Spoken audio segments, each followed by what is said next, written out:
بسم اللہ الرحمن الرحیم۔ السلام علیکم۔ ایک کتب فروش کا مسلمان ہونے کا واقعہ۔ امام قرطبی رحمۃ اللہ علیہ نے سند متصل کے ساتھ ایک واقعہ امیر المؤمنین مامون کے دربار کا نقل کیا ہے کہ مامون کی عادت تھی کہ کبھی کبھی اس کے دربار میں علمی مسائل پر بحث و مباحثے اور مذاکرے ہوا کرتے تھے، جس میں ہر اہل علم کو آنے کی اجازت تھی۔ ایسے ہی ایک مذاکرے میں ایک یہودی آ گیا جو شکل و صورت اور لباس وغیرہ کے اعتبار سے بھی ایک ممتاز آدمی معلوم ہوتا تھا۔ پھر گفتگو کی تو وہ بھی فصیح و بلیغ اور عاقلانہ گفتگو تھی۔ جب مجلس ختم ہو گئی تو مامون نے اس کو بلا کر پوچھا کہ تم اسرائیلی ہو؟ اس نے اقرار کیا۔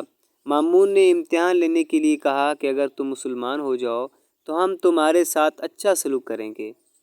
اس نے جواب دیا کہ میں تو اپنے اور اپنے آباء و اجداد کے دین کو نہیں چھوڑ سکتا۔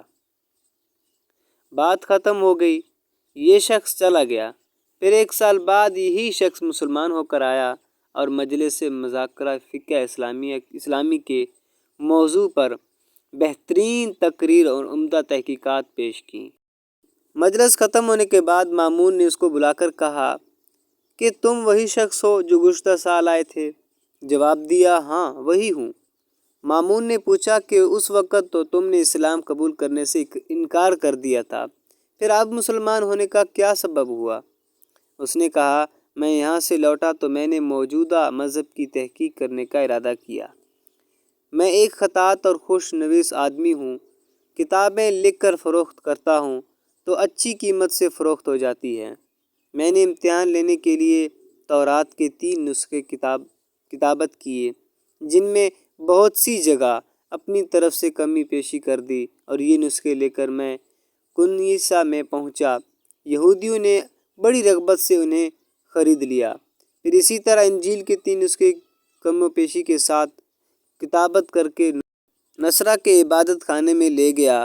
وہاں بھی عیسائیوں نے بڑی قدر و منزلت کے ساتھ یہ نسخے مجھ سے خرید لیے۔ پھر یہی کام میں نے قرآن کے ساتھ کیا۔ اس کے بھی 3 نسخے عمدہ کتابت کیے، جن میں اپنی طرف سے کمی پیشی کی۔ ان کو لے کر جب میں فروخت کرنے کے لیے نکلا تو جس کے پاس لے گیا اس نے دیکھا صحیح بھی ہے یا نہیں۔ جب کمی پیشی نظر آئی تو اس نے مجھے واپس کر دیا۔ اس واقعے سے میں نے یہ سبق لیا کہ یہ کتاب محفوظ ہے اور اللہ تعالیٰ ہی نے اس کی حفاظت کی ہوئی ہے، اس لیے میں مسلمان ہو گیا۔